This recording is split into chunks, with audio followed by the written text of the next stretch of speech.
નમસ્કાર, હું છું પરવીન પઠાણ અને જનાદેશ ન્યૂઝમાં આપનું સ્વાગત કરું છું. નિહાળીએ 50 મોટા સમાચાર જનાદેશ એક્સપ્રેસમાં. ભલભલાને વિચારમાં પાડી દે તેવું કૌભાંડ. 140 લોકો ક્યારે મનરેગા કામમાં મજૂરીએ ગયા નથી, છતાંય સમયસર રૂપિયા જમા થયા અને ઉપડી પણ ગયા. હવે તપાસ શરૂ થશે. આજે ભારત બંધ, બિહારમાં ટ્રેન રોકી દેવાઈ. રાજસ્થાનના ભરતપુરમાં નેટ બંધ, સ્કૂલ કોલેજોમાં રજા જાહેર કરાઈ. SC/ST અનામતમાં ક્રિમિલેયરનો વિરોધ. ઘણા ડોક્ટરોએ ઓપરેશનની ના કહી દીધી હતી, પણ ઝાંસીના મોડાએ કેન્સરગ્રસ્ત યુવકને સુરતમાં નવજીવન મળ્યું. 25 દિવસની કેસ કસ્ટડીને 6 કલાકની જહેમત બાદ તબીબોનું સફળ ઓપરેશન. ગુજરાતમાં 36% વૃદ્ધો જીવનસાથી વિના જીવે છે, માત્ર 21% વડીલને જ પેન્શન લાભ. ઇન્ડિગોની અબુધાબી જતી ફ્લાઇટની ઘટના, પેસેન્જરને લીધા વગર ફ્લાઇટ રવાના, ટેક્સી વેથી પાછી વળી બેસાડવો પડ્યો. વિવિધ બીમારીઓમાં 1855 કેસ નોંધાયા. 17 દિવસમાં જ ડેન્ગ્યુના 345 કેસ. 7 માસમાં નોંધાયેલા કેસના 50% માત્ર ઓગસ્ટમાં આવ્યા. દંપતી પેચ સ્વરૂપે અબુધાબીથી લાવ્યું હતું સોનાની દાણ ચોરીનું રેકેટ પકડાયું. દંપતી 1.5 કરોડનું સોનું લાવ્યું હતું. ઇસ્કોન મંદિરમાં બલરામ જયંતીની ઉજવણી, ભગવાનને પંચગવ્ય પુષ્પોથી અભિષેક કરી અન્નકૂટ ધરાવાયો. લાંચ કેસમાં બરતરફ કરેલા મનીષ મોડે, CFO અન્ય 3 અધિકારીઓની વિવિધ હોદ્દા માટે અરજી, ડોક્યુમેન્ટ વેરિફિકેશન કરાયા. ગુજરાતના રાજકારણમાં નવા જૂનીના ઓંધાણ. પૂર્વ મુખ્યમંત્રી શંકરસિંહ અને અમિત શાહ વચ્ચે બંધ બારણે 25 મિનિટ બેઠક થઈ. વાઘેલાએ કહ્યું ચા પીવા ભેગા થયા. ડીસા બાદ સૌથી વધુ ગરમ અમદાવાદ, તાપમાનમાં સામાન્ય કરતા 3.7 ડિગ્રી વધુ રહ્યું. અમદાવાદમાં વ્યાજખોરોએ 5,000 માટે આંતરડા બહાર કાઢી નાખ્યા. 18મીએ વ્યાજ માટે યુવકને ગાળો ભાંડી. 19મીએ 3 શખ્સોએ તલવાર અને ચાકુના ઘા મારી હત્યા કરી નાખી. બ્રિજમાં ખાડા, CTMના ડબલ ડેકર બ્રિજમાં ખાડા પડતા અકસ્માતનું જોખમ વધ્યું. પૂરક પરીક્ષાના વિદ્યાર્થીઓના પ્રવેશ મામલે કોમર્સ ફેકલ્ટી ડીનની ઓફિસને તાળાબંધી, છાત્ર બેભાન.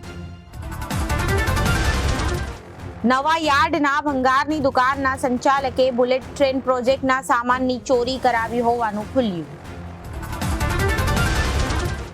SSGમાં સફેદ કાપડ પર લાલ પંજા લગાવી અનોખો વિરોધ, તબીબોએ કહ્યું કાપડ ભરાયું, પંજા ખૂટતા નથી. અંબાલી ગામે શ્રાવણીઓ જુગાર રમતા 8 પકડાયા. દિગંબર જૈન મંદિરમાં પૂજા કરવામાં લીન યુવાનોને પૂર્વ મકાન માલિકે છરી ઝીકી આંતરડા કાઢી નાખ્યા. જેતપુર પંથકમાં કપાસ, મગફળી, સોયાબીનના પાક પીળા પડવા લાગ્યા, ખેડૂતો બન્યા ચિંતિત. કુંભ મેળાની જેમ રાજકોટના ધરોહરમાં ટ્રાફિકનું મેનેજમેન્ટ કરી ડ્રોનની નજર રખાશે. મેળામાં હોર્ડિંગ્સ એરિયામાં પણ ઊભા કરાશે. 15 દી પૂર્વે બિહારથી મોરબી આવેલા તરુણને મોરબી RPFએ પરિવારને સોંપ્યો. રાજકોટ જંકશન પર ઢોલ નગાડા, હવે હર હર મહાદેવના નાદ સાથે 404 ભાવિક 7 જ્યોતિર્લિંગની યાત્રાએ રવાના.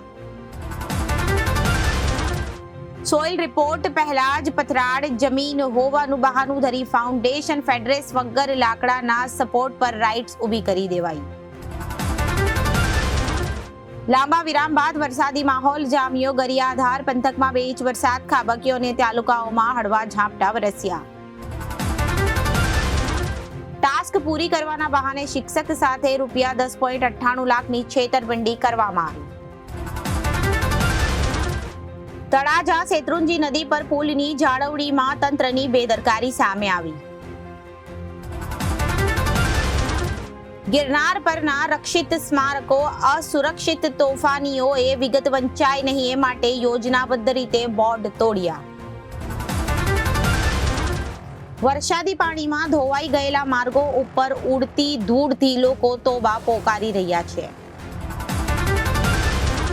સુરેન્દ્રનગર બહુમાળી ભવનમાં દર ત્રીજા દિવસે કનેક્ટિવિટી બંધ. સુરેન્દ્રનગરમાં સુગમ સોસાયટીમાં કાદવ અને ગંદકીથી રહીશો ત્રાહિમામ. પાટડી નાગરિક બેંકની ચૂંટણીમાં જીત બાદ અભિવાદન યાત્રા નીકળી. બેંક ડિટેલ પાસવર્ડ ઓટીપી માંગે તો આપવો નહીં, અધિકારીએ કહ્યું. સાયબર સિક્યોરિટી માટે સેમિનાર યોજાયો. વાંસદાના દુબલ ફળિયાથી વાંસકુઈ જતા રસ્તા પર ખાડાઓથી લોકોને હાલાકી સર્જાઈ. ડિજિટલ પાર્ક સર્વે 33 જિલ્લાના 96.18 લાખ સર્વે પ્લોટ નંબરના કૃષિ પાર્કની ચોક્કસ સ્થિતિ મળી શકશે. દરિયો ભરકી ગયો. ઉભરાટના દરિયા કિનારે રક્ષાબંધનની રજામાં ફરવા આવેલા સુરતના 2 યુવકો ડૂબી જતા મોત નીપજ્યું. સલીમ ખાનના બીજા લગ્ન પર પુત્ર અરબાઝ બોલ્યો, કહ્યું માતાએ ક્યારે હેલન આંટી વિશે કાંઈ ખોટું નથી કહ્યું. અમે તમને ખૂબ જ પ્રેમ કરીએ છીએ. અરશદ વારસીએ પ્રભાસના જોકર કહ્યો હતો અને સાઉથ એક્ટર સુધીર બાબુએ ગુસ્સામાં કહ્યું, પ્રભાસનું કદ નાના મગજના લોકોની કમેન્ટ કરતા ઘણું મોટું છે. શ્રદ્ધા કપૂરે વરુણ ધવનને પ્રપોઝ કર્યું હતું. મને છોકરીઓ પસંદ નથી એમ કહી વરુણે પ્રપોઝલ રિજેક્ટ કરીને ભાગી ગયો. એક્ટ્રેસે બાળપણની રમૂજી વાર્તા કહી. કોલકાતા રેપ કેસ પર સિલેબસ ભડક્યા. મિથુને કહ્યું, બંગાળી હોવાને કારણે માથું ઊંચું રાખીને ઊભા રહેવાની હિંમત નથી. શત્રુઘ્ન સિન્હાએ કહ્યું, ડોક્ટરોના વિરોધને યોગ્ય ગણાવ્યો. શ્રેયસ તલપડેના મૃત્યુની અફવા સોશિયલ મીડિયા પર ફેલાઈ. એક્ટરે કહ્યું, બીજાની લાગણીઓને ઠેસ પહોંચાડીને લાઇક્સ અને વ્યૂઝ એકત્રિત કરવા યોગ્ય નથી. લેખકે પોતાના માટે લખવું જોઈએ, દિગ્દર્શક માટે નહીં. અનુરાધા તિવારીએ કહ્યું, નિર્માતાઓને લાગે છે કે લખવું એક નાનું કામ છે. મારે આટલા પૈસા કેમ આપવા જોઈએ? કોલકાતા રેપ અને મર્ડર કેસ પર સામાંથાએ પ્રતિક્રિયા આપી કે એક્ટ્રેસે કહ્યું, હવે પરિવર્તન સમયની જરૂરિયાત છે. મને આશા છે કે આ પરિવર્તન જલ્દી આવશે. સ્વદેશ છોડનારા લોકોમાં 47% ખ્રિસ્તી, 29% મુસ્લિમ અને 5% હિન્દુ ધર્મના લોકો છે. 2 લાખ આપો, ચોરીમાં ગ્રેજ્યુએટ બનો. મધ્યપ્રદેશમાં ગુનેગારીનો કથિત સ્કૂલ. ભાજપે રાજ્યસભાના 9 ઉમેદવારોની યાદી જાહેર કરી. રાજસ્થાનમાંથી કેન્દ્રીય મંત્રી રવનીત બિટ્ટુ, એમપીથી જ્યોર્જ કુરિયન અને હરિયાણાથી કિરણ ચૌધરી. 2 બાળકીઓના યૌન શોષણ પછી બદલાપુરમાં બબાલ. ગુસ્સે ભરાયેલા ટોળાએ શાળામાં તોડફોડ કરી, ટ્રેનો રોકી, પોલીસે લાઠીચાર્જ કર્યો. આચાર્ય સહિત સ્ટાફ સસ્પેન્ડ કરવામાં આવ્યા.